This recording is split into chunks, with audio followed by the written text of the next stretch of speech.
Why would you not go for it? Why would you not take a chance? At one point in time, you got to take a chance on you. All right. So we are recording on another episode of Bar Friends with Chris D'Apollonia. He's one of my childhood friends, believe it or not, and he's actually a linebacker for the Toledo Rockets. So we're blessed to have him. You guys won the Game Above Sports Bowl this year. Yeah. You beat Pitt. Eat shit, Pitt. Yeah. Felt good for us. I mean, it was a long game though. It took. No, what was that, 9 overtimes? It was 6, I think, maybe. Yeah, it was definitely up there for sure. It was like 5.5 hours at that stadium. It was a long time. Yeah. It was I didn't realize you guys were in Detroit Stadium. Yeah. So you guys were in their locker room and shit. And it's cool because Toledo's like 45 minutes away from Detroit. So it almost had like a home game feel because we played there for the MAC championship, which we were in last year. Yeah. So it's like a lot of people that are in Toledo that want to come watch the game. It's can like just show 45-minute drive opposed to like a 4-hour drive for Pitt. So yeah. It felt a lot like a home game, but that was a good showing. Did Pitt have a good showing of people? It was. I mean, Pitt's a bigger fan base too. True. I mean, just naturally being a power conference team. So I mean, there was a lot of people there, but it was a good. I think it was like 30,000 people at the game. It was sweet. It was a lot of fun. Walk me through that game a little bit. I was going to touch on it towards the end, but since we're talking about it, I mean, well, I'll start first by saying like you didn't have the season that you thought you would. Yeah. You ended up fracturing your hip. Yeah. Pretty early on in the season, right? It was our first game. It was like third quarter of our first game, and it was like because like I was a true sophomore this year. So I kind of last year was kind of like just working into the. I mean, it's a different process. It's not you're not going to show up and be the best as everybody anymore. So it was kind of like I just played special teams last year, but I played enough that I didn't redshirt. So I was a true sophomore this year instead of a redshirt freshman. Mm-hmm. And like played really well in the spring ball, played really well in camp. So I got into our starting rotation at linebacker. And I like played well through the first half and came out like third quarter of our first game. It was against Duquesne. It was another Pittsburgh team. Yeah. But and then fractured my hip. Thought I had just jammed it. I mean, like limped off that play, but went in, played probably 2 more drives, a couple more special team snaps, and then they pulled all the starters because we were up a lot. Yeah. Like went in the next day, got an X-ray. The X-ray actually showed like no break. So I'm like, all right, I'm good. Like I just jammed it. Like I'll be fine. Right. So went lifted with the team, and then they're like, hey, we're gonna send you for an MRI, like just to be safe. Yeah. And I went for an MRI, and our trainer called me the next morning. He goes, yeah, like I don't know how the X-ray didn't show it, but you fractured the back of your hip, so it's gonna be a while. Yeah. So I was on. They told me crutches originally for like 6 weeks, which was already a long time. And I got another X-ray at 5.5 weeks, and they're like, hey, we're gonna leave you on a little bit longer. It's not really where we want it yet. So I ended up being on crutches for like 2 months, like 8 weeks. Yeah. And it's kind of, I mean, you come back, it's just like a process of, you gotta like learn, it's stupid as it sounds, you gotta learn how to walk again, like jog, run, like it's just weird. How to like actually use the muscles around. And it's like, so we started off like I was walking for probably a couple of days, and then they put me in, it's like an underwater treadmill. So it's just a treadmill on the floor, but it fills up with water. So I was on that for a week, jogging for a week, running. Yeah. And I got cleared like a week and a half before the bowl game. Yeah, that's what I texted you, yeah. I mean, originally I was like, I'm probably not going to play. Like it's early on, they're like, hey, you're going to redshirt. Like it's going to be the majority of your year. So I'm like, all right, I'm not going to play. And they cleared me. I'm like, well, I mean, I'm out of shape. So like I talked to my D coordinator and my linebacker coach. I'm like, look, I can't play defense. Like I'm so out of shape. Like I can't run. Yeah, I saw you running special teams. Yeah, so I played just special teams and played well. So it was good to. I mean, mentally too. That's a long 4 months. Yeah. So I mean, it was really good to get back out there and especially finish with a win the way we did. Like I was super happy about it. Yeah. Were you like conscious of your rehab? Because I feel like a lot of guys sometimes they're so excited to get back into the sport that they're like, okay, well, let me try just a little bit harder. Or were you like pretty disciplined with like, if the trainer gives me this, I'm gonna stick to this? Yeah, I mean, and our trainers do, I mean, I'll say that for like a phenomenal job. I mean, they do a really good job getting guys back. So it was kind of a balance of doing what they tell me to do and making sure I'm doing that, but also being like, hey, like I'm good to do more. Because I mean, I progressed, after I got off crutches, I progressed relatively fast. Yeah.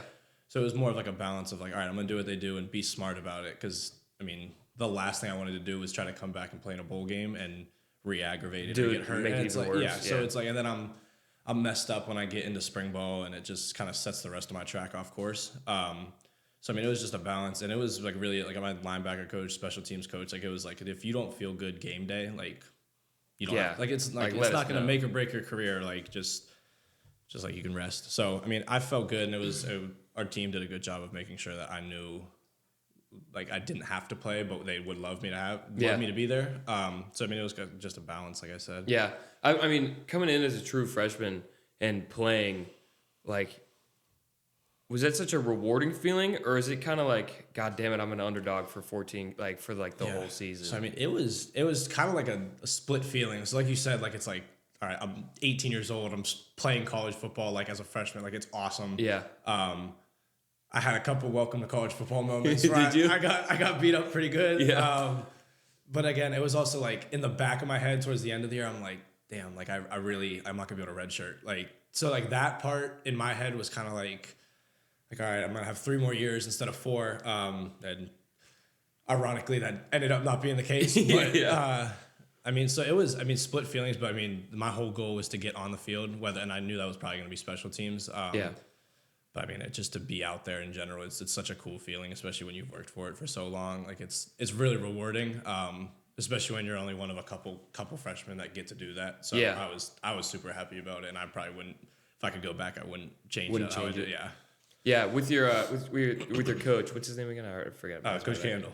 Sorry, your training coach. Oh, Ricketts, Tom. Yeah. So when you were on the pod with Tom, you talked a lot about just like guys getting recruited out of college, and they're like, damn man, like I'm only getting recruited D2, D3, like I don't want to go play ball. And then you kept saying like, well, that doesn't mean you love the sport then. So I think you saying that, and then you saying now you're like, man, my whole goal is just to get on the field as a true freshman, is like, that's all you wanted. It was just like, let me be a football player. Yeah. Like I don't care if I'm special teams or if I come on for just a few snaps, but let me go out on that and touch that field for a little bit. Yeah, absolutely. And it's like I understood, like I got recruited there.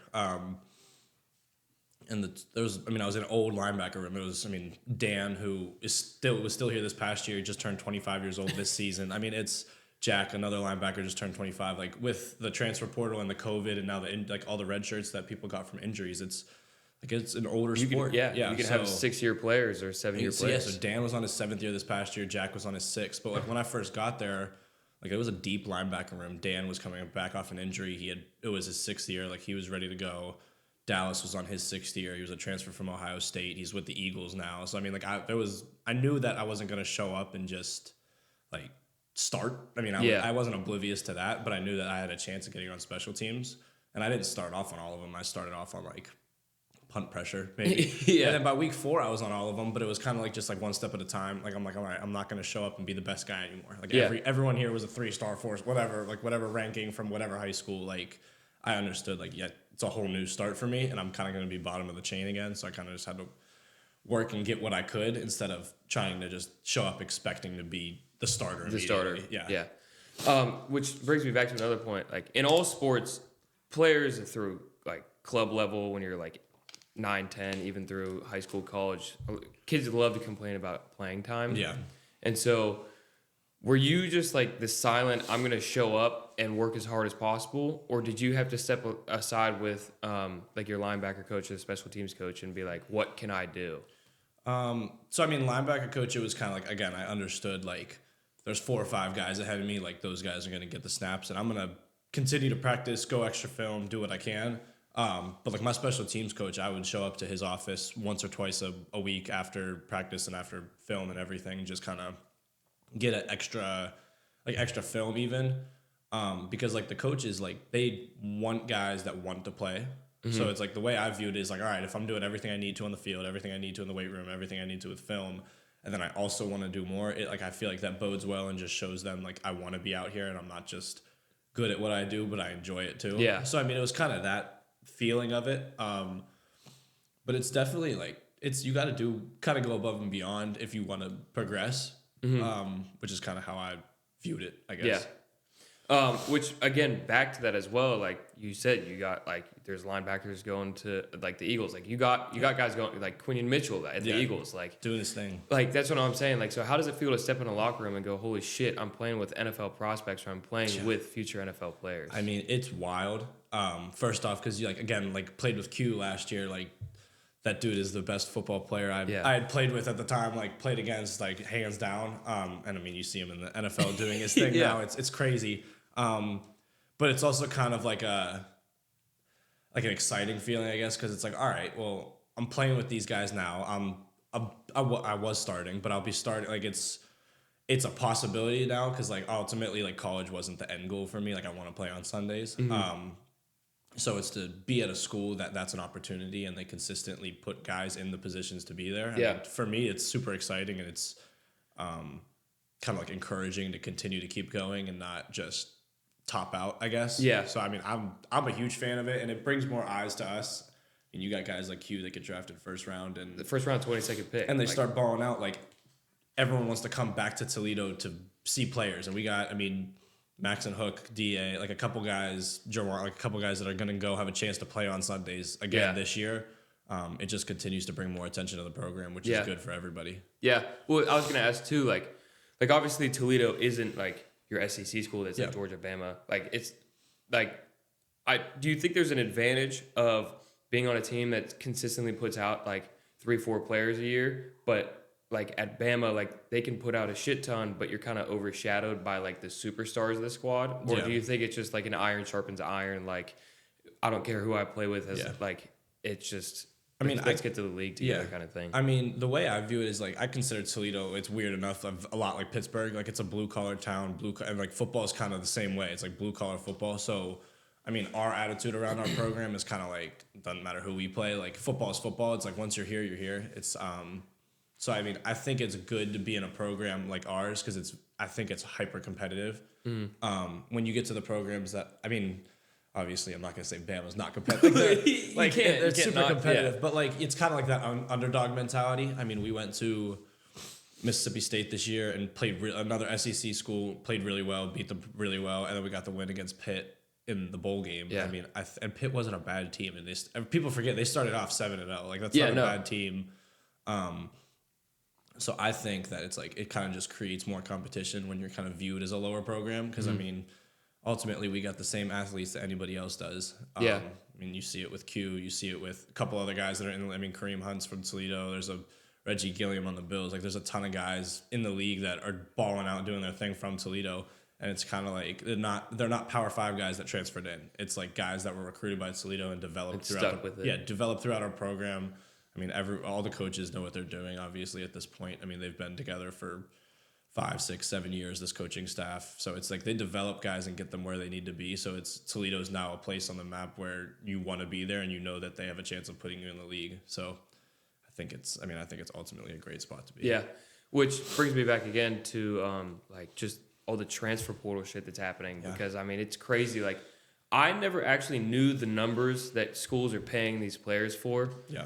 I mean, what was it? Carson Beck just got recruited to go to Miami for a year for like $5 million. Ungodly amount of money. Like it's as a college student. Yeah. So I mean, I think the NIL part's great. I mean, you're an athlete, you understand. Like it's a big time commitment. So a lot of these guys that are in college like don't have time to go get jobs outside of football, and I feel like people kind of forget that. So I think like a true NIL, like name, image, likeness, like promoting brands, I think that's great. You get these collectives though, which are that's where the kids are getting paid like $600,000-$700,000. Stupid amount. Yeah, that's crazy, and I think NCAA is going to end up putting a cap on that. And I'm not going to say I'll never blame the players. Like it's like if I was in that position, I would go do it too. I mean, it's it's a lot of money, and if you can get it, you can. But I think they're going to end up putting a cap on it, which will switch everything up. And I think that's what the main driver of the transfer portal is now, because now with the money, it's like, I want to go somewhere where I can play right away and get paid. Yeah. It's no longer like, that's why I think Toledo does a really good job, because we've had 3 guys maybe hit the portal to leave, and like people want to be there, and they do a great job it's a great culture of like keeping guys there.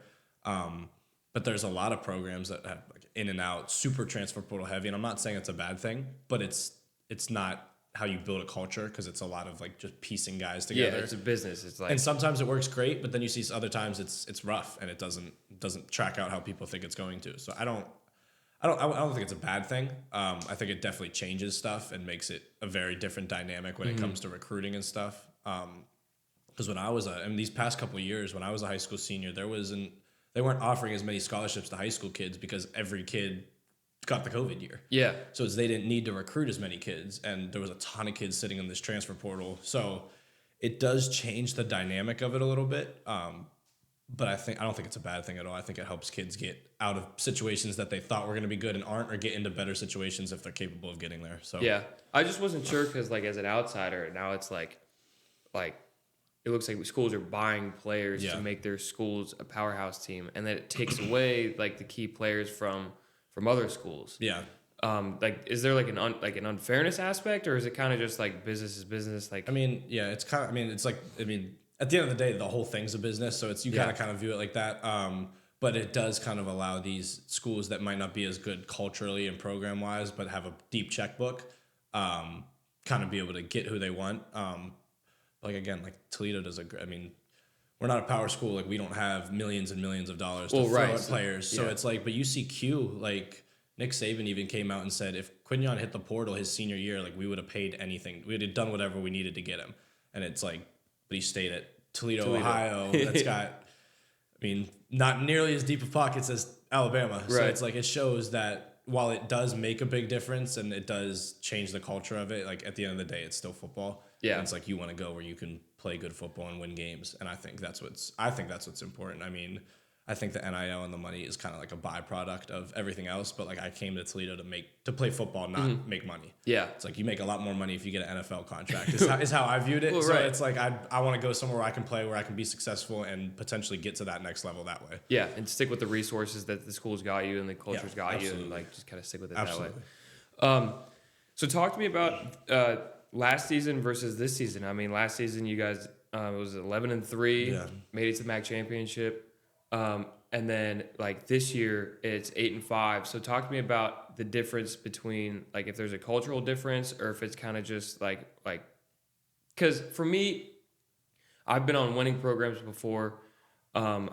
And like the culture and the leadership is literally just like, all right, this is one team. We're all responsible for each other's mistakes.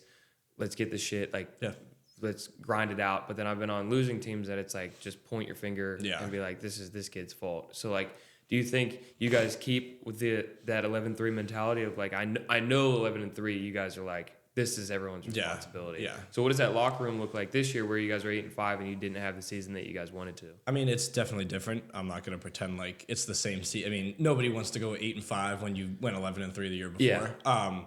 But I do think that we do a good job of maintaining kind of that team feel. I mean, it's college football. Like everyone wants to go 11-3 every year, but it's hard to win college football games. Right. And we've built a culture where if 8-5 is a down year for us, like that's a great culture to be around. Yeah, it's a win. You're still winning. Exactly. So I mean, I think that we've done a good job, and we had a young team in some parts this year that first time playing together. So I think next year you got a whole year of playing under your belt. I think it'll be fine. We'll iron out everything out.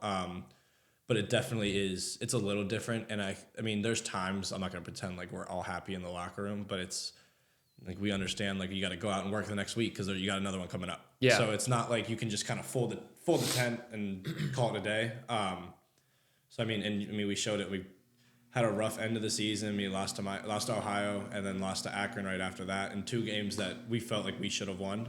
You're right. Or at least could have won. I mean, we didn't play our best football, and it's kind of boils down to that. But then you turn around, you got a whole month off from that Akron game to your bowl game.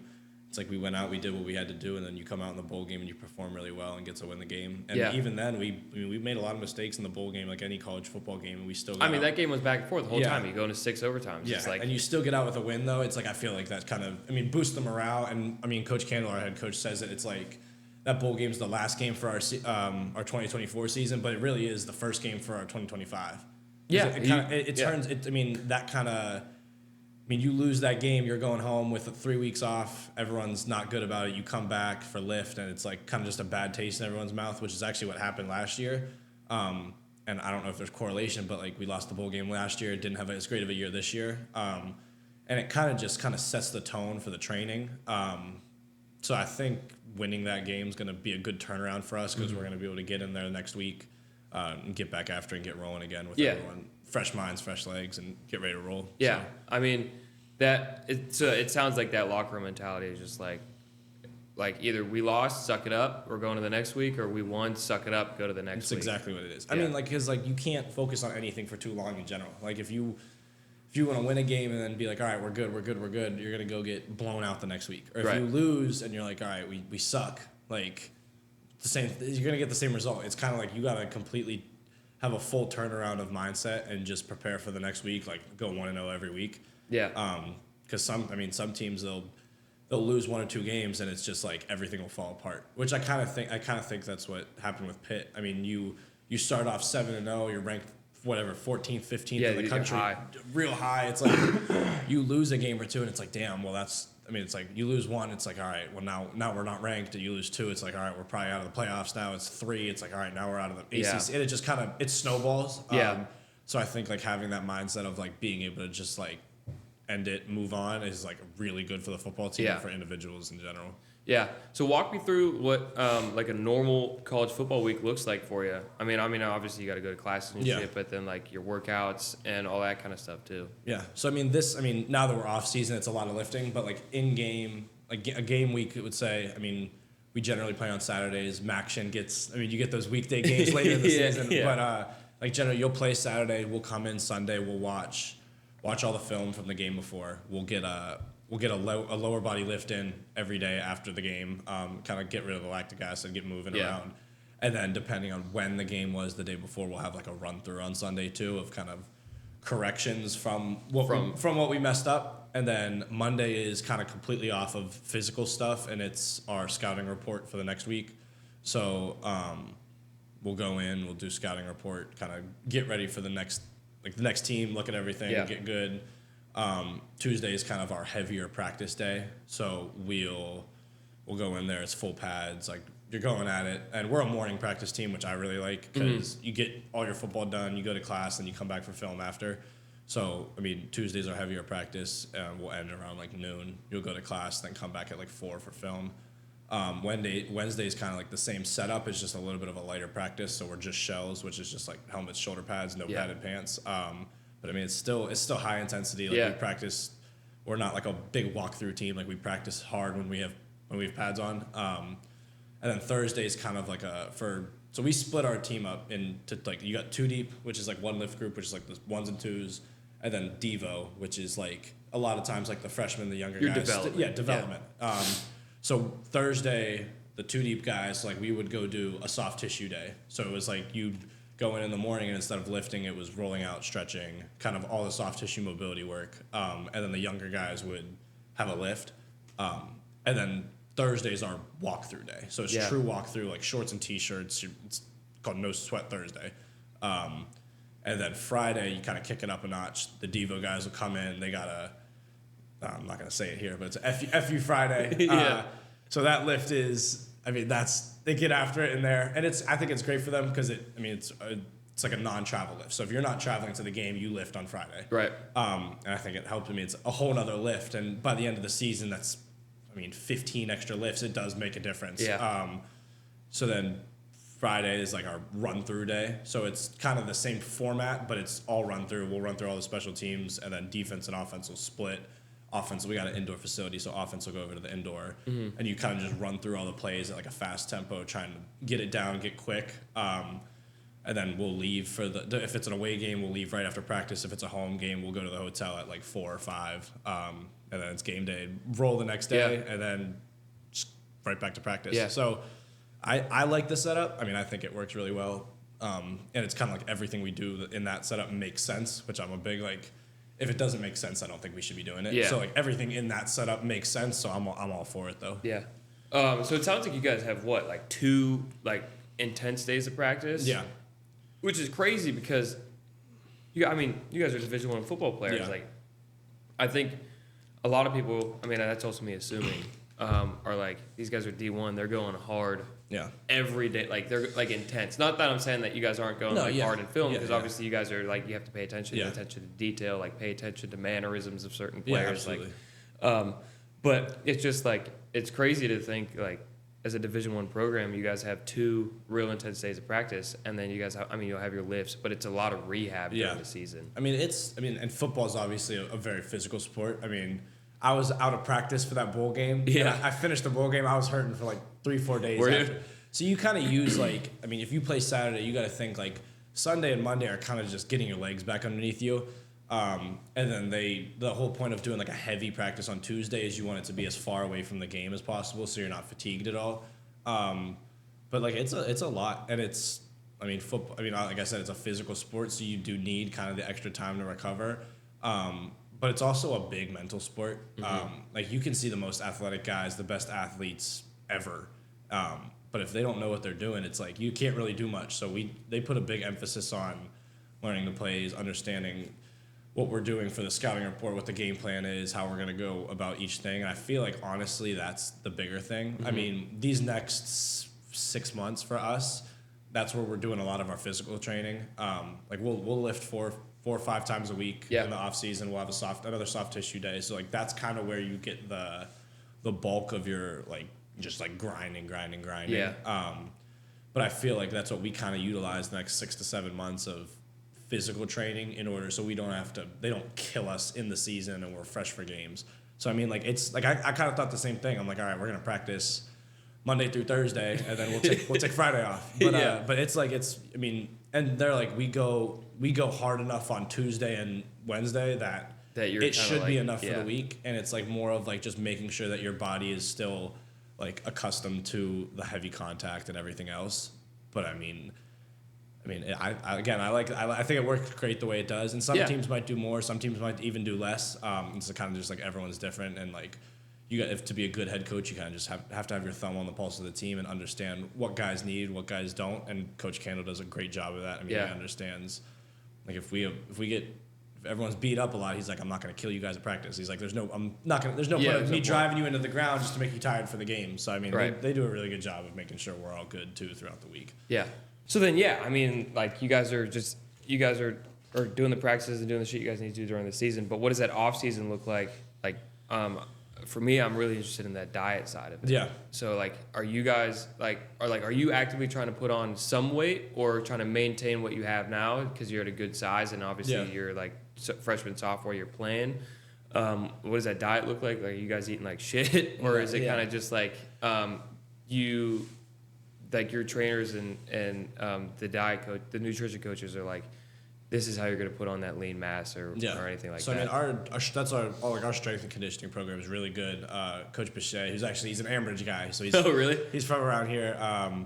But I mean, they do a really good job. Like I got up there as a freshman. Like I didn't early enroll. I got up there in the summer. I was 215, maybe. Like I was a bigger kid, but not college football big. Yeah. Like I think I played that first year at like 230. Like he put 15 pounds on me like in 3 months. It was unbelievable. And like I got hurt this year, so like I lost some weight, so I'm kind of back in like that trying to bulk up mode, which is what these next couple of months are for anyway. But like I was going into week 1 this year, like I was 243. Like I felt was moving great. Like we did our speed training with like the catapults over the summer, which like those little like sports bras. Yeah, the sports bra stuff. And I was running like 21.6 miles an hour. Like I was moving. Like at 243, that's moving. Yeah, it's not slow. So I mean, I was in a good spot, but like they do a good job. Like, and everyone's different. Like some guys need to lose weight, some guys need to put on weight, some guys need to maintain. So we got in our strength and conditioning staff, like if you're a guy that needs to put on weight, we'll get a protein shake after. But if you're a guy that needs to put on weight, like you'll go get make a specific protein shake, and then everyone like they feed us after all of our lifts, whether it's catered to the facility or they'll give us like cards to go to a restaurant and be like, hey, just give this to them and get what you want.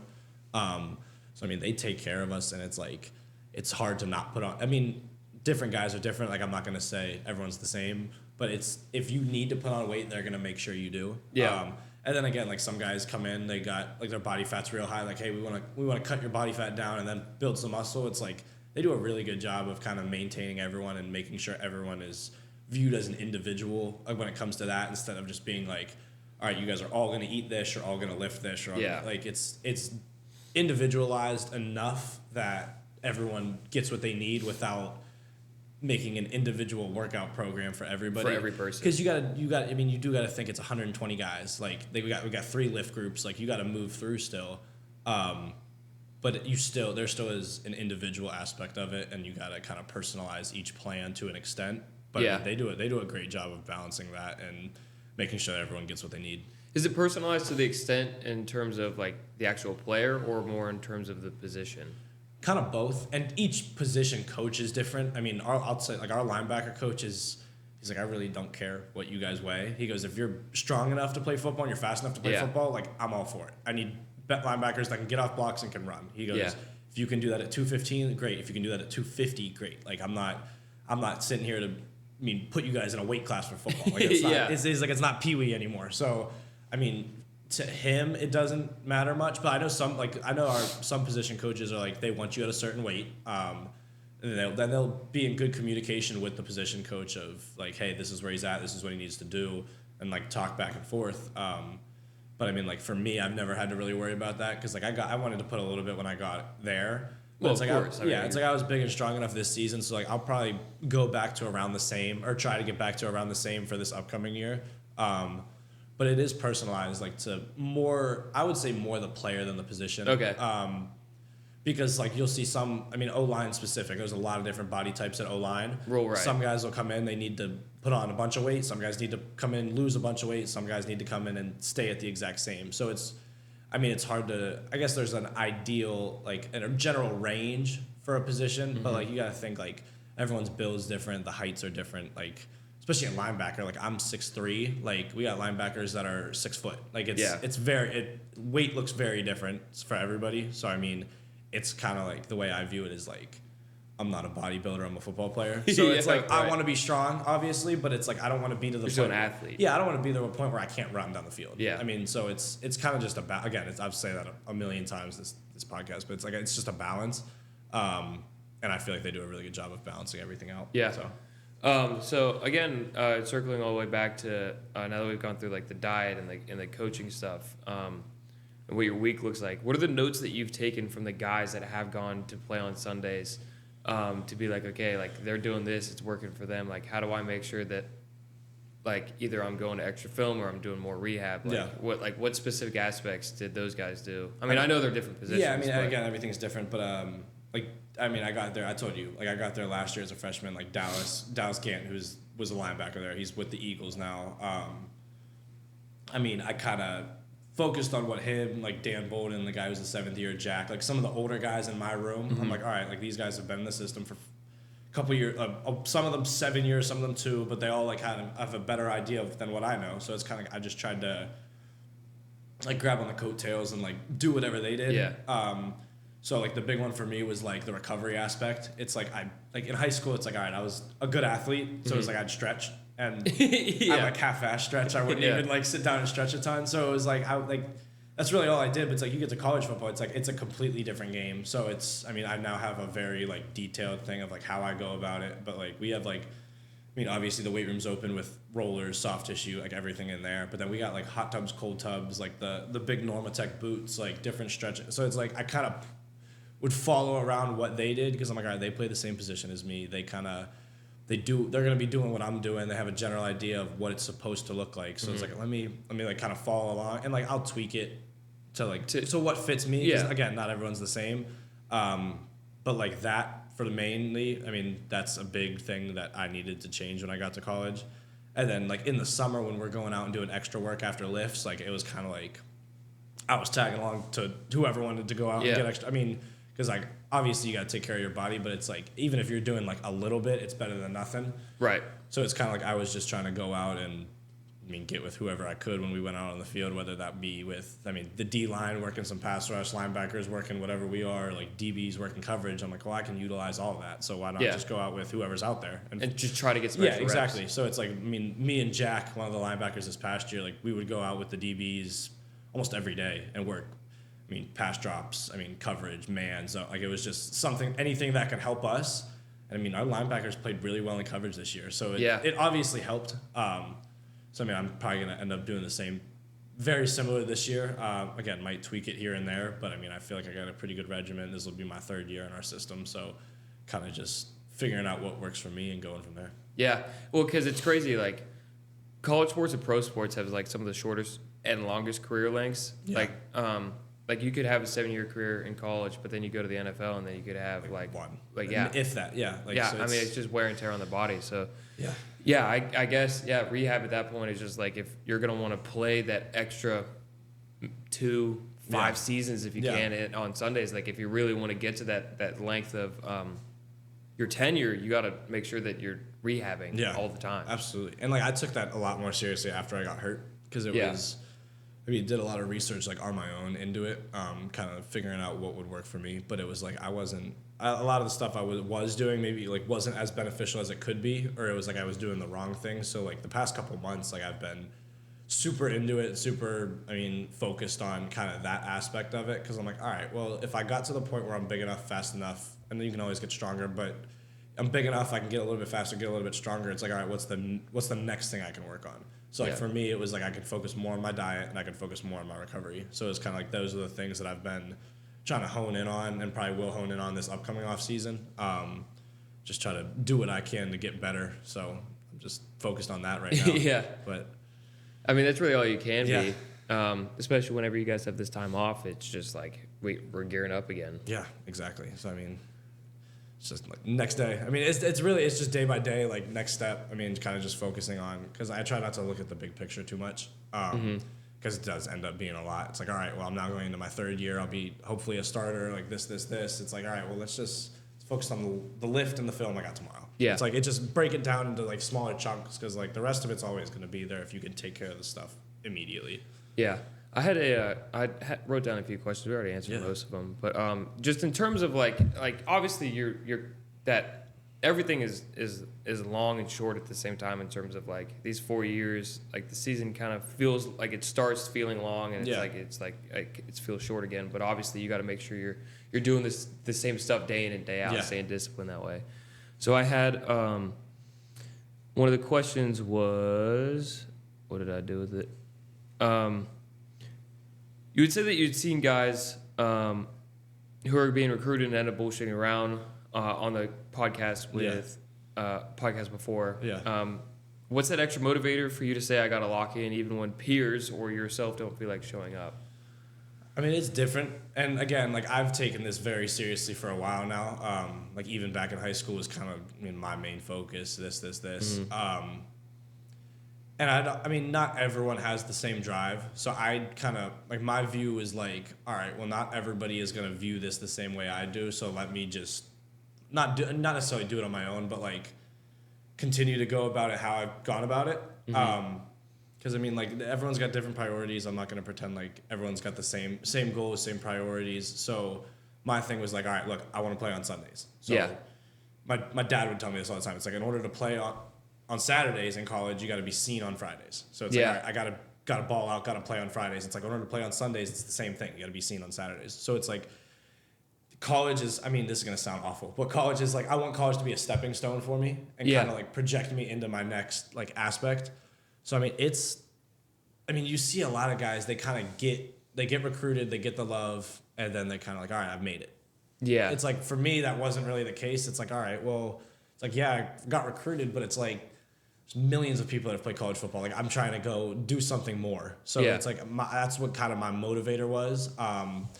And again, not everyone has that same drive, but I feel like a lot of guys, especially guys more athletic than me, less athletic, like it really doesn't matter. Like they'll get recruited and they get to these schools and they're kind of just like content with the idea of being at the school and not really wanting to play football. And that's kind of where that's what we talked about, like the D1, D2, D3. It's like I'd have played at Slippery Rock. I just wanted to play football. It was kind of just, it's what I love. It's what I want to do.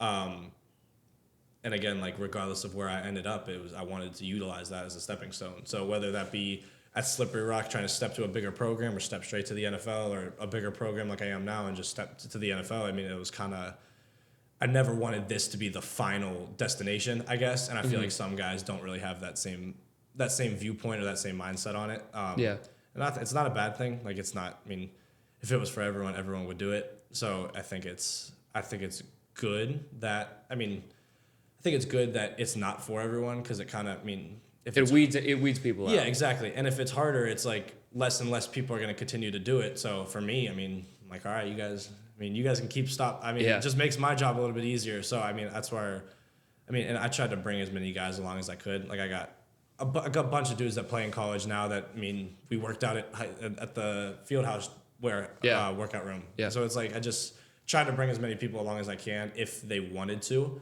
Like my little brother is, I mean, he's a sophomore now. He's playing football. I think he wants to play in college. So if that's something you want to do, Come like, work out. Yeah.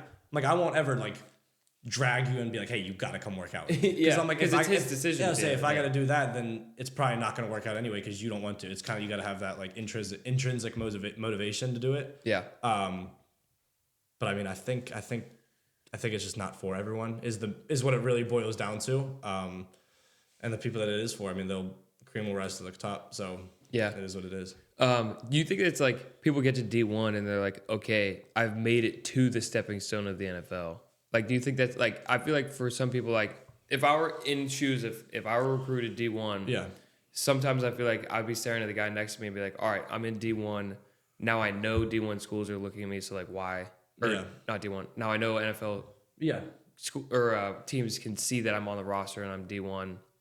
Like, it looks great on the resume, but you're right. Like your dad's saying, like, if you want to work on Sundays, you got to show up on Saturdays, which then means like you got to show up on Fridays too. Like it's the whole rest of the week that builds up to how much you can put in. So I know I kind of backtracked a little bit, but like, do you think that sometimes people are like, I made it D1, now I'm going to the NFL, now I don't need to try anymore? I think so, and I think it's like, I mean, just everyone was raised differently.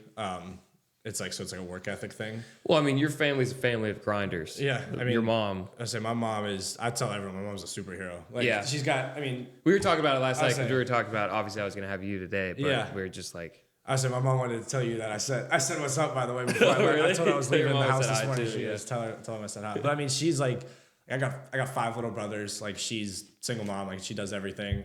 My dad's. I mean, he's got 6. But I mean, like they work.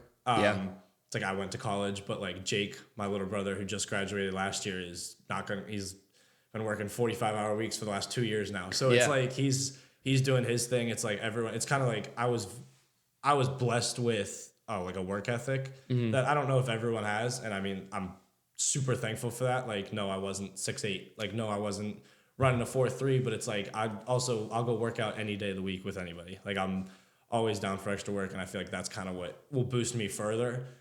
Because like the athleticism is only going to get you so far, and I feel like a lot of times when you get the guys that are super athletic and didn't have to really do much and they just got recruited, I feel like that's kind of where you get to college and you kind of just top out and you're like, all right, I made it. Like schools are just going to come pick me up, and it's like, well, it's like you got to view it like in order to get recruited to go play in college, you got to be the best on your high school team. It's like you want to go play it's like even more so for the NFL. Like, there's 32 NFL teams. Like, if you want to go play in the NFL or much less get drafted, you got to be like the best dude on your team. And even then it's a maybe. I mean, it's a percentage. So my kind of view is like, all right, I got to be like a top guy. So it's like, my goal is to be a top guy on our team. I mean, that's going to be my goal every year. And it's like, I don't want it to be a cocky thing. I think it's more of a confidence thing. Yeah. But I mean, I think that's got to be your goal if that's what you want. If that's what you want, I mean, I think that's got to be your mindset. And I don't think everyone has that same mindset. I think some guys get there and they're kind of just like, all right, I made it. Like, I'm even a bigger school in Toledo. They're like, all right, I'm at Georgia. Like, NFL teams love kids from Georgia. Like, I'm good. I'm going. Yeah. And it's like, well, you got to be a top dude on Georgia still. I mean, you look at it, they got maybe 10 guys drafted a year. It's like, you got a 120 person team. Top 10 that's a percentage. Yeah. It's not like everyone's gonna get drafted, and even 10 might even be a stretch. I don't know what the number is, but you got to be a top dude on your team, regardless of if you're at Alabama or if you're at Slippery Rock. Like I said, like it's kind of just you got to have the same mindset regardless of where you're at, whether it's D1, D2, D3. I mean, JUCO. It doesn't matter. Yeah, I mean, my dad always said to me, "His hard work beats talent every single day of the week." Absolutely. And it's like I feel like that's kind of, and like it sounds like such a cliche. I mean, people say it sounds like it's a cliche, but it's the truth. I mean, you walk in the locker room and you could get in there and think you're cool and be the first one in the building, and some dude's already got a rehab or a stretching. Yeah, and it's like I've played with dudes that have like if they wanted to, they would go out and run a 4.3, 4.4 any day of the week, but they didn't care. And it's like, and you're looking at them like, dude, if you just like if you cared, you'd be so good. Like, why don't you? That's just like the worst thing you never yeah. want to say, because it's I know. just like this guy, this guy has the talent, absolutely. the potential, but it's just like, dude, like, could you just show up to a workout? Just one. And I'm like, dude, like I'm sitting here, like I wasn't fast in high school. I'm watching dudes like that don't really like care about like 4.4s. I'm like, why? Like, what are we doing? I'm like, I would kill to have that. I'm like, so it's like, again, it's like, it's a mindset thing. It's a work ethic thing. It's, if you want it, you got it. If not, it's really hard to teach it. Like, I mean, so I think that there definitely is an aspect of guys getting to college that are just like, I'm made good. it here good enough. Yeah, like I'm good. And they kind of just expect to go. And I mean, you're going to have a switch at some point being like, all right, like an NFL team is not just going to come pick me up. I gotta work for it. But I feel like that's a lot harder to teach once you're already there, rather than kind of instilling it when you're young and before you get there. So. Do you think, I mean, I know this could not necessarily get personal, but throughout history, it always sounds like the guys that put in that extra work had to, because of their story, in terms of like what they had to go through as kids, or like you one of 5 boys with your mom, and like, not that it was hard, but not that it was easy. Yeah, I mean, those guys in the locker room, like, do they have those extra stories and that extra motivator to the guys that want to go like to the next level? I feel like everyone's got. I mean, it's kind of just like everyone's got a different path. Like, I mean, I wasn't raised in a bad situation. Like I was blessed. I had everything I needed, everything. But it's like, for me, it was like I wanted to be a good role model for my little brothers and kind of help set them up. And again, like I'm the oldest of 6 boys with my dad, 5 with my mom. I mean, it's like, it's a lot. And like, that you got a lot of people looking up to you. So it's like, I want to make sure that I can do everything I can to show them what it's supposed to look like. And I feel like having that definitely helped. Like having a why to what you're doing definitely helps, because it kind of like, you're not going to feel motivated every day. Like it's people that like say they're motivated every day, they're not. It's like, it's impossible. Like there's days where you're going to wake up and you don't want to go lift. I promise you. So it's like, if you can have a why and put that to what you're doing, it like, you always have a reason to get up. And that's kind of what I view. So it's like, mine was like, all right, I want to be a good role model for my little brothers. I want to show them like they can do whatever they want. Like I want to help set my mom up when I'm done playing. Like but again, like it's not like I was raised in like there's some guys that grew up in a hard situations, and I'm not going to pretend like my situation was hard. It was just, everyone's got a different path. And I think it's more of, if you can put a why to what you're doing, that's what's really going to be beneficial and really push you to the next level. And whether that's sports, work, relationships, anything you do, you got to kind of have a why behind it. Yeah. I mean, like, so that again too, it kind of goes back to one of my other questions. When you were on the podcast before, with your training coach, you had said, going to the NFL was always a dream of yours. Yeah. But, was that like for real always an ambition, or did you wake up one day and there was just some extra motivator, was like, this is what I'm going to do? I mean, I really think it was always a dream. Like there's pictures of me at, 2 years old holding footballs. Like and I don't know when exactly it developed, but like I always want, like I'm watching Steelers football on TV. I'm like, oh, I want to do that. Like I want to be out there so bad. And it's like, I think it kind of just like developed. So it was like you're in middle school, everyone wants to go play for the Steelers. Like, that's what I'm saying. Everyone's dream in your elementary book is like, I want to be a. And I think it got to the point where it's like, all right, well, I was a guy that, youth league football, so take it for what it's worth. But it's like I was playing everything, doing everything. It's like you get to middle school, you're playing everything, doing everything. You get to high school, playing everything. It's like I get to my junior year and like schools start reaching out. I'm like, oh, like all right, like I could really go play in college. And it's like get to right before my senior year. It's like, all right, I got 10, 15 Division I. I'm like, oh, all right, like this could. Yeah. And again, like now I'm sitting where I'm at now, and I don't want to pretend like I'm there. Like I got 3.5 years of college football still if I want it. So it's definitely still a process for me. But I think from what I remember, it's like it was always kind of what I wanted to do. It was kind of just like different moments that I like realized like, all right, I'm getting a little bit closer, and I'm still far away from it. Like I'm not where I need to be yet. With anything. I still got a lot of work to do. But I think it's just something that I always had an aspiration to do. So yeah. If you were to go back and do the high school recruitment process again and tell your younger self, like, you should have done this, it would have helped you a lot. what would it be? Because obviously that information can be translated to the younger guys that want to come up, like even your brother. Like, yeah, I mean, for me, it was I worked really hard. So I mean, I don't think physically like, oh, you should do this while you're training instead. For me, it was like you shouldn't compare yourself to other people. Yeah, because like, I mean, as a kid, like even now I have trouble with it. Like comparison's the thief of joy. I mean, everyone's heard that before. So it's like you're sitting there and you're like, all right, why has this kid got bigger offers than me? It's like, we're the same size, I'm faster and stronger. Like, what's he do differently? And it's kind of just eats at you. Yeah. So especially at 16, 17 years old, like you shouldn't have to think about that. It's like you're playing football, you're loving football, like go play football. And I feel like the recruitment process puts a different spin on that. For me, it would be don't compare yourself to other people, because I feel like if I could just take all the energy that I put into looking on Twitter at other people's offers, if I just put it into something else, it'd have been so much more productive and not harmful to my mind either. Yeah. So for me, it would have been just, hey, like focus on you. Control what you can control is what I try to tell myself now. It's like I can't control what so are doing or what offers they have. It's like, but I can go to the gym or I can go to the field. It's like just control what you can control and kind of just let God take care of everything else. Yeah. So. I was gonna say something else. I just brain farted like an idiot.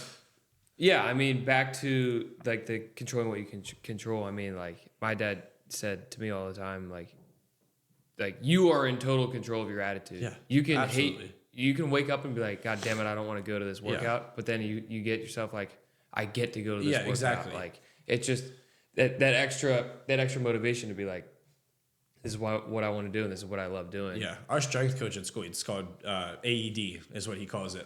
It's called attitude, effort, and details. It's like 3 things that you will always be able to control. It's like you can't control how your body's feeling, but it's like if you can show up with a good attitude, like give all good effort, and then focus on the little details, it's like you'll be successful in anything you do in life. Yeah. Whether that's, he pushes it more towards the training aspect as a strength and conditioning coach, but he goes, if you go into your work life, you have a good attitude, you put effort for it, and you focus on the little details, you'll be successful in anything you do. Like work, school, relationships, sports, like anything. So, I mean, I try to embody that with how I act and how I go about my business. But I feel like it's a great way to go about anything. So, I remember what I was going to ask now. It was about, like on the podcast with your returning coach, you had said that PA has great football. Yeah. Which it does, and it goes overlooked because you have your powerhouse high school teams. Like for our sections would have been Central Catholic, North Allegheny, Pine Ridge, it would have been Pine Ridge when they were 6A, but now they're 5. But like you get guys that come out of NA, like Joey Porter Jr. Yeah, NA. Like you got Central Catholic. I mean, those teams are really, really good. Yeah, and like if you get when a section like ours, I'm sure where Seneca Valley, like how many guys did you have to go to Division I from your grade? 4 or 5. 4? Yeah. 4, because it was me, you, Lawson, and Ziggy both went to Navy, and then Lamb went to RMU. And then we had a number of other guys go D2, D3 too. Yeah. So, I mean, we had a lot of guys to play. Yeah, but then like you look at that NA or the Central Catholic roster, and like they'll have more in terms of the spread of going a lot more over D2 versus D1. Yeah. So, I mean, it kind of gets overshadowed just a little bit, but like that's the stuff.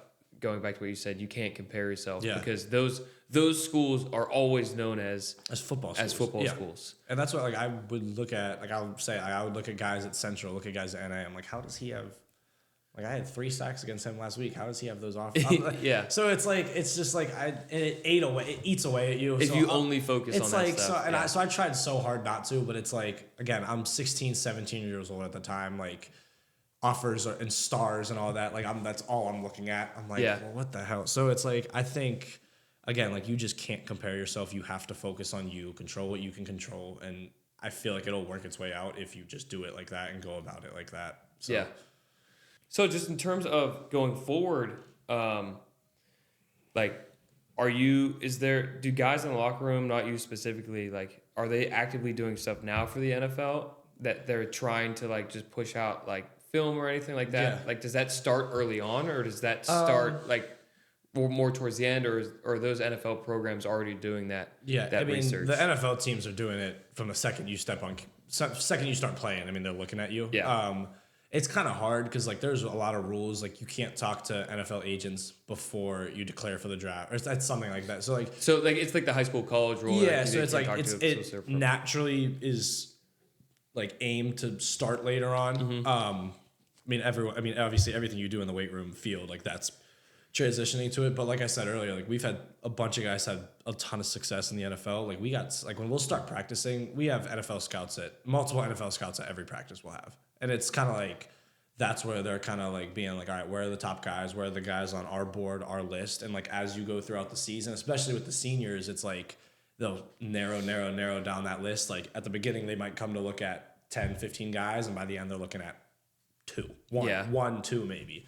So it's kind of like they do, like, I try not even to focus on that. It's like, again, like you have so much that you're at Toledo right now for the next 3.5 years. Yeah. Like it's Toledo right now. Exactly. So it's like, it's too much to think about for me, but like the NFL scouts they do a lot of work, and they're in and out of the facility every day. I mean, they are looking at certain guys every day. And again, like we'll have the junior pro day or whatever later in the summer, I think.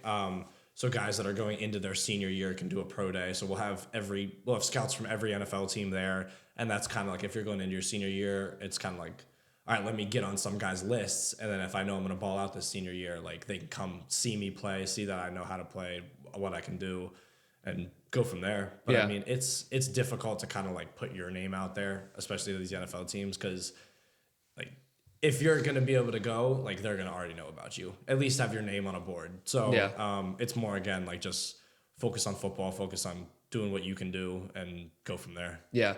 Going back to the pro day, not necessarily the pro day in itself, but obviously in a setting like that, players, I believe, or at least my nerves would be through the roof. Yeah. So how, in those situations, how do you handle the nervousness? Is it just kind of like a pre-anxiety thing? Like once you get in the moment, you're fine? Yeah. Or is it like, I recognize I'm nervous, like, or just a little bit angst? Like, how can I go ahead and focus in and be like, I got to do what I got to do? Yeah. So, I mean, we don't do a ton of it up at college right now, but like for me, it would be like college camps. Like when I was in high school going to recruitment camps, like the first couple, like I was so worried about what I would run in the 40. And then it's like, I got to one or two camps my junior year, and it's like I ran like almost the same time on both of them. So I'm like, all right, if I just run, I'll get around that, and that's fine. Yeah. Like, so it's like, I feel like the more that you kind of do it, and the more that you just repetition, it's like less stressful, because it kind of becomes like a normal. And then anytime we do training up at school, it's more of like a fun competitive thing. Right. It's like I'm running against like my guy Lance. Like we would go back and forth every day, like for lifts, speed, anything. Like it was just competitive. So like when you come to that, it's like more of just like hey, go have fun, and it's like you'll naturally get better. Because if you're doing something that you want to do, it makes it so much easier. Like if you don't want to go to a job and just be miserable, it's like you want to do something that you enjoy. So it's like football is it's like I consider football my job. I mean, I get paid for it. It's what I do 99% of the time. So it's like for me, I enjoy what I do, so I'm naturally going to give more effort towards it. But yeah, I mean, I think like once you start doing the repetition stuff, it kind of just becomes less stressful because it's a normal to you. But like the first camps, like I was tweaking out. Like I had no idea. I had no idea. I'm like, oh my God, I'm gonna run like a 5 flat, and they're gonna no coach. Like I'm gonna be the slowest guy. I'm like, no coach is gonna look at me. Like I would intentionally go like the classic third. Big white guy that can't run. Exactly. It'd be so bad. I'm like, I'm already like 6'3", trying to play linebacker, and I'm not fast. I'm like, if I can't run a good 40, I'm cooked. So and again, I'm now faster now, so it's working out all right. But yeah, it's like once I realized it was all the same stuff, it was like kind of just go have fun with it, go enjoy it. I mean, obviously, I treat this as like a stepping stone trying to go to the NFL, but it's like at the end of the day, it's like, dude, you're playing Division I college football. Like, it's pretty badass. It's pretty cool. Yeah. So it's like go have fun, like enjoy it while you're here, because like I say, it's like all right, I got 3.5 more years, but I'm already 2 years in. So it's like it does go fast. Like that was my second football season. I feel like I graduated high school. No, it is crazy. A week ago. Yeah, so, no, I mean, you and my sister are in the same grade. It's like you guys are already into your junior year. Like crazy. Like I mean, I'm gonna go finish this semester, and I'm in school a junior, and I'm a redshirt sophomore in football. So it's like I got 3 more years, but I'm already almost halfway done. Yeah. Like if I didn't get hurt this year, I would almost be halfway done. Like it's wild. So it's like I'm trying to balance like working hard, keep going, with like, dude, like take a seat back and like enjoy it every once in a while. Because it is a really cool feeling, especially when it is something that I worked for really hard for a long time now. it's hard to, Yeah. it's easy to overlook that with all the stress that there is around it. But I mean, it's a super cool feeling, and I wouldn't trade it for anything. Yeah, one of my professors, I believe he said something along the lines of the days are long, the weeks are short, and the years are even shorter. Yeah. In terms of like you're already through it. Yeah. So it's really just like enjoy it as much as you can, have fun with it, do what you got to do, because like you have 3.5 more years of solid development. Yeah. And so like you got to really take advantage of that. Yeah.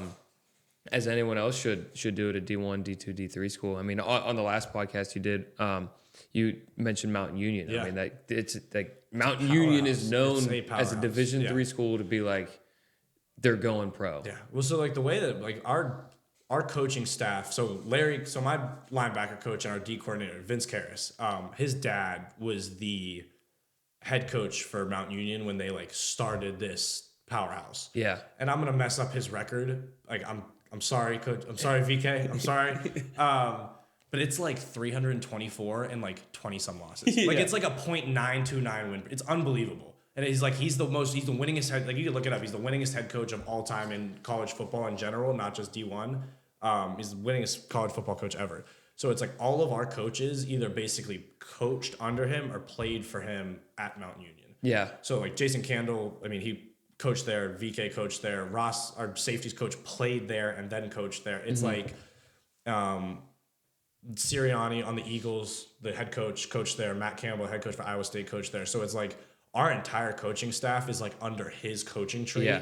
So it's like you got almost every coach that was on that team during then is now coaching at D1 and in the NFL. Yeah. It's unbelievable. But that program is, they didn't win it, but they were just in the championship again this year. Yeah. And it's like, that's like expected for them just to go to the championship every year. It's insane. Yeah.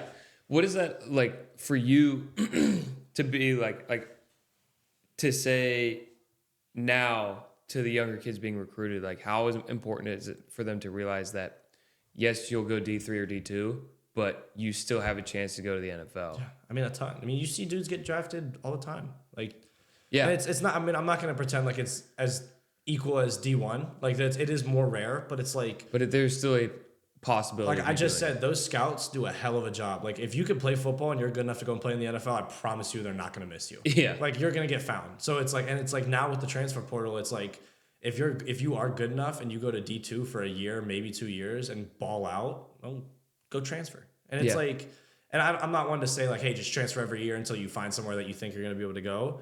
But I mean, like people act like D2 is like high school football.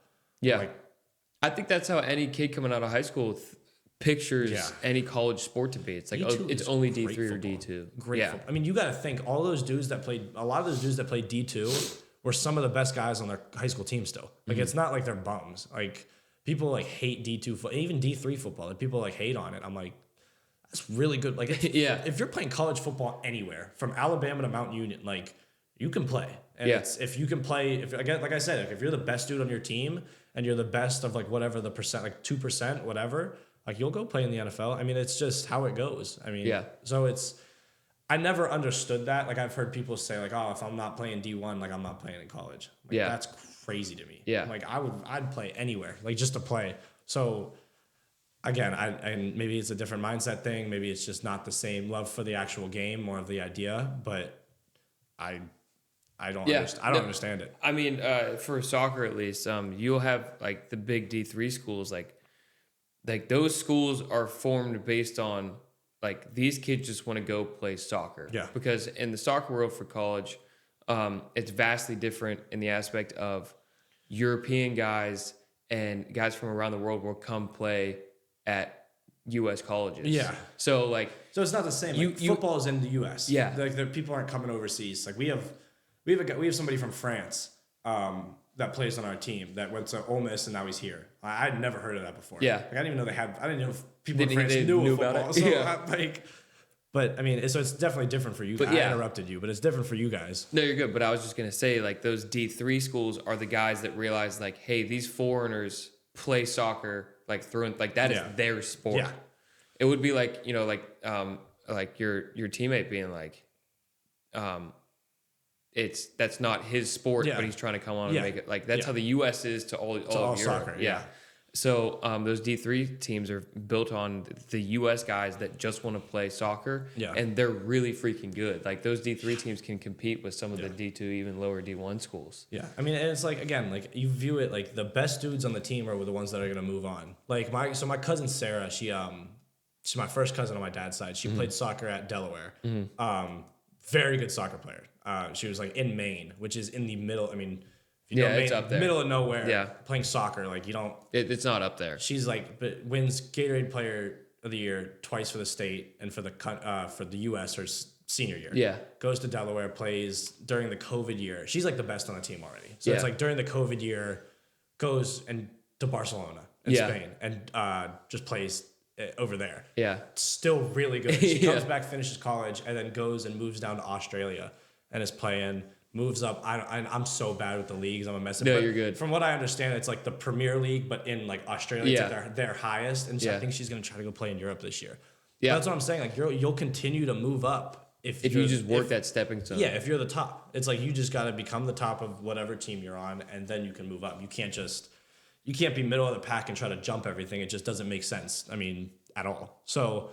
But like I kind of view that it's like same thing with football, and I feel like it's same thing with any sport. It's like you got to be one of the best in order to move on. So it's like that's kind of my mindset and kind of how I try to go about things. But yeah, I mean, it's just like those guys that we go back to that said like the guys that just get satisfied. It's like you got to realize, you're at a good spot, but you're not at the top of the ladder. Yeah, like you still got a couple rungs to climb. Yeah, exactly. Like you got a ways to go. Yeah, so. I mean, it's just like that extra work everybody's got to put in anything. Yeah. I mean, and that, again, like I said, like it's not even just sports, like school, work. Like if you want a promotion, you got to be the best of whatever class you're at right now. It's just how life works. Like you just gotta, and like look, if you get to a point where you're satisfied, like that's cool. Like I'm not saying you got to be like the best at everything you do 100% of the time, but like if you want to move up in anything, you gotta be the best. So it's kind of just. I try to keep that with me outside of football too, with school. I mean, anything I do, especially, and it's like I'm gonna be done with football eventually anyway. It's like I gotta have other stuff. Like people, that's what people think. It's like, all right, you go to the NFL. It's like, oh, you're done. You're set for life. I'm like, well, I think the average NFL career is like 2.5 years. All those guys that come out of the NFL end up doing something else. Exactly. Like Shannon Sharp is currently like sports radio show even if you do go play for 10 years, you make $500 million, call it whatever, you're set for life. It's like, all right, well, now I'm 30 years old and I got 50 years of life left, 60 years of life. I can't just rot around. You just sit around. It's like sit around the house all day. So it's like, I'm going to want to do something anyway, whether that's like, I mean, start my own business, but something, you're going to have to do something. So, I mean, that's kind of like, I mean, that's why I'm super focused on finishing my degrees, whatever I end up doing, but like have a plan for after football too. Yeah. But I mean, go from there, I guess. Yeah. So cross that bridge when we come to it. So is your path right now just kind of like finish the degree? Because obviously you got guys that will declare for the draft before they ever finish I mean, college. I told my mom and I don't think, I think I'm going to utilize all 3 years of college. But now that I was doing I didn't redshirt originally. So I thought, I'm like, all right, I'll have 4 years. Like maybe I'm not going to get a master's degree. Like maybe I double major. So like I'm trying to double major in like business management and marketing. Mm-hmm. And I'd take summer classes, so I might have finished it a little bit early. But they're like, all right, you redshirted, so now you're going to get a 5th year. I'm like, all right, well, now if I can finish my undergrad in 3.5, it's like I got 1.5 years to work at a 2-year MBA. Yeah. Like that changes things up a little bit. So it's like, and now, like I said, like I'm going to be done with football anyway. It's like a double major and a master's degree looks really good. Looks really good on a resume. So it's kind of just like I want to get my degree more for the reason like doesn't mean I'm planning on not making the NFL. No, your ultimate dream is the NFL. But I'm going to have to do something when I'm done, like you said. So, I mean, I want to get my degree regardless. And if I do end up getting in a position where like, all right, look, like you should probably declare for the draft and you're not done yet, like I'll have NFL money. I'll do my degree online. Like I'll finish. I want to finish it though. It's something that I kind of take pride in. Like once you start something, you should finish it. I told my mom I'd finish it. So I mean, I want to get it done for me. As like a pride thing, but also like it's gonna help me later in life too. Yeah. So as we get to the end of this podcast, we have a segment that my buddy Noah and I do, which is on every podcast. We'll go into Spotify and we'll add Spotify and Apple Music. We have playlists there, and we'll add 3 songs that us and the guests have listened that either like or enjoy or currently Okay. listening to. So if you have 3 songs that you want to add, I'll add mine. I'll have to think. My first one I'm going to add is Outfit, Lil Baby, and 21 Savage. That one just came out. Did it? Yeah. I haven't heard that one yet. It's Lil Baby just did a whole new album. I'm gonna listen to that on the drive home today. Yeah, it's good. We listened to that one. I'm a big like R&B. I don't even know if it's considered R&B, but like the mellow music. Oh, Like big fan of that. yeah. I'm gonna add Mac Miller just released another song, $5 Pony Rides. I'm gonna add, and then I'm gonna add another song from Avicii because I just watched his documentary on Spotify that they just put out. Okay, yeah. It was pretty good. Was it? Yeah, his story is just insane. Wild. It's just insane. Which will be, I don't think I ever actually ended up. I'm gonna see if I can add this. Oh, it is already in there. God damn it. I'm gonna add Peace of Mind from his album Tim. I think I got my 3. Those are my 3. All right. All right. Do you at least have your one? I think I got 3. I might have 3. So I'm gonna go Snooze by SZA. Yeah. There's Self Love. It's by Metro and Coi Leray from that Spider-Man. From the Spider-Man movie. And then I never remember the name of this song, but it's Drake and From Time. Oh yeah. Yep. This is probably my 3. I'm a big I like the mellow music. All right, we're gonna do another one just for you guys. What is the locker room victory song? Do you guys have one? I don't think we don't have. I mean, we sing the fight song after the wins. Yeah. We don't have a specific. But song. is there like what's if some guy like shout out who's the guy that's normally on aux in the locker room? Maybe D-Jack, but he played like there's like 4 or 5 guys that'll get on music. Yeah. And there's What are the ones that they love to repeat playing? big young boy fans. Oh yeah. So Jack Barrow, I'll shout him out. He's the biggest young boy fan you'll meet. Yeah. And I don't even know if he has a song. Like he might just put young boy like loud young boy on like shuffle. Yeah, And just see what just as pops much as on. you can. So like any young boy, any loud young boy song, he would put that on.